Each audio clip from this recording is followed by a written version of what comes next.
I like to bring up the idea from the airlines where they say, put on your own oxygen mask first before you try to help anybody else.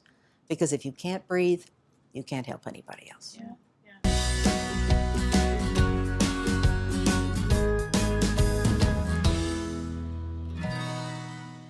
So when a parent calls you and says that their teenager is in trouble, what do you think should happen? What's the best way to get that teen into help? And do you think that it's a sign that the family or the parents need counseling as well? The first thing I said is, when you approach a teenager, tell them, we need help. We need to learn how to communicate. We need to get along better. I need to know how to be a better parent. I may not be doing the right things. So I said, when you take responsibility of your share of the problem, it takes the pressure off the teenager, because the majority of the time, the teenagers come, label the problem. So here's my teenager, fix him. But in reality, it is a process where the whole family has to be involved. And so I invite the parents to talk in a different way to the child, so that the child feels more motivated to come in. That is not, you're becoming the problem of the family. You're bringing all the disruption.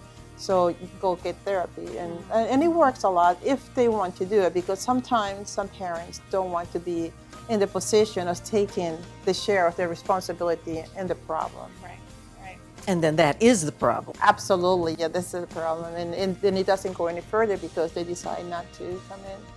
If I have a parent who calls me and says, I got a problem with my teenager, or my kid in grammar school who's acting out, right away I think automatically, this is family therapy. This is not working with the kid individually.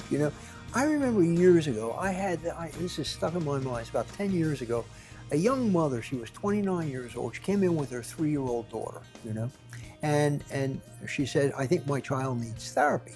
She was in the middle of a painful divorce and she started crying, and at that moment, they're on the couch and there's a coffee table and I'm sitting in my chair, and her child got up and stood between me and her. She was shielding her mother, and and I said,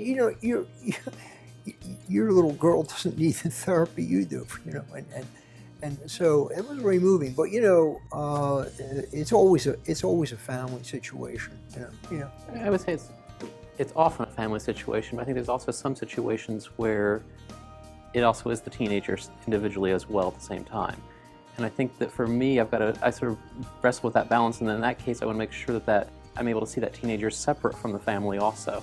Particularly sometimes when there's been custody situations going on. You don't necessarily, if you're only going to get one of the parents involved, you're going to get a very warped dynamic around there and not necessarily get the full role with that teenager who's going through the fact that her parents are getting divorced. Teenagers need attention. I mean, we know they have hole in the brain. The myelination and the corpus callosum, they do weird stuff.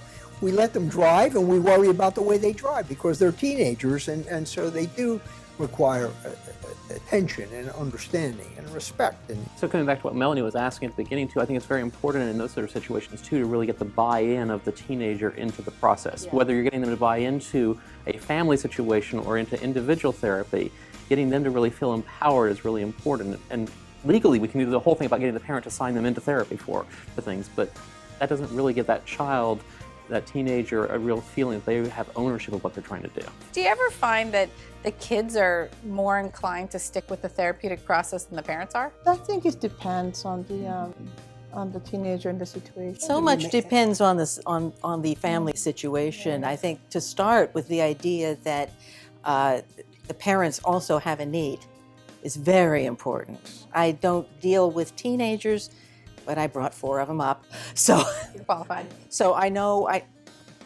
that it can be really hard to know how to talk to them. Yeah. And they're not going to listen to my experience, no matter how carefully I present it. Yeah. So I'm with you in starting with the family and then deciding. You have to talk their language, right? Yeah. Absolutely. And even when you talk their language, they're not listening. Right. They're not going to listen to you. So.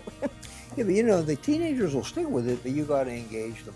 You got to have a connection, an alliance, and they got to feel like they're getting something. I like to bring up the idea from the airlines where they say, put on your own oxygen mask first before you try to help anybody else.